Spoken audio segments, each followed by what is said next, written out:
3 years ago in the summer, I went on a trip to Pennsylvania with two friends. We didn't have any special plans, just wandering around small towns, eating and sightseeing.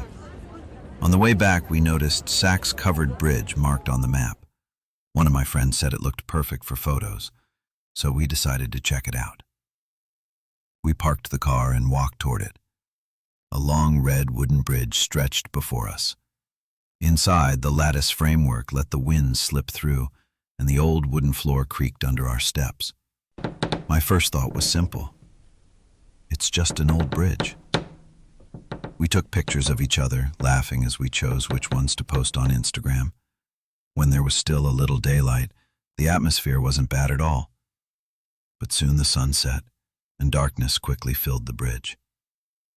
As night fell, we said, "Let's just cross to the other side and then head back to the inn."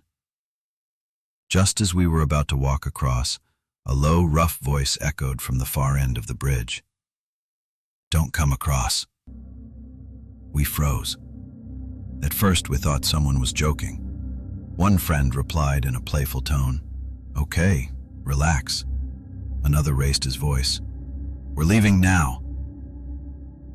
We turned to walk back the way we came, but then one of my friends shouted, half jokingly, "Where are you anyway?" That's when the voice came again, this time much louder, like a warning. "Don't come across." The tone was so different it made us flinch. From the shadows at the end of the bridge, a man stepped out. He wore a worn-out coat, and in his hand was a gun. He didn't aim it directly at us, but blocking the exit was threatening enough. We raised our hands a little, saying, "We're sorry. We're not crossing. Please don't shoot." Just then we noticed something behind us. 3 men in old military uniforms had appeared, running past us toward the man with the gun, as if desperate. We screamed, clinging to the side railing. Their faces were hidden in darkness, but their uniforms looked decades out of place. Without hesitation, the soldiers charged toward the armed man, and then a gunshot rang out. The sound shook the entire bridge. We knew instinctively this wasn't anything normal, so we bolted toward the opposite exit as fast as we could. As I ran, something heavy pressed against my shoulder as though holding me back. Startled, I lifted my head and saw something I still can't forget. Hanging from the rafters of the bridge were 3 figures in military uniforms, suspended by ropes around their necks. They swayed silently, even though not a single breeze moved through the bridge.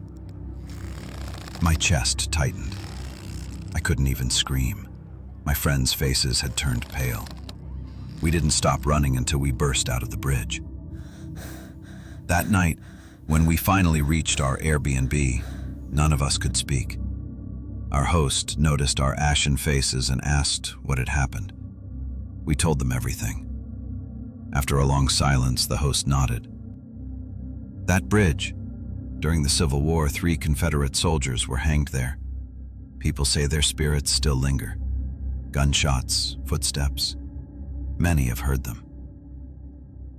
Suddenly, everything made sense. The uniforms, the figures hanging above us, the gunshot. We hadn't just imagined it. We had stepped right into the shadows of an old war. Even now, when I think of that night, a chill runs down my neck. We went there lightly just to take photos, never imagining what we'd encounter. In the end, we deleted every picture we'd taken. Since then, whenever the subject of that bridge comes up, we all fall silent. None of us want to dig up the fear we left behind on that bridge. I never thought something like this would happen to us. But after that night, I believe in ghosts. And so I'm telling you now, be careful of that bridge.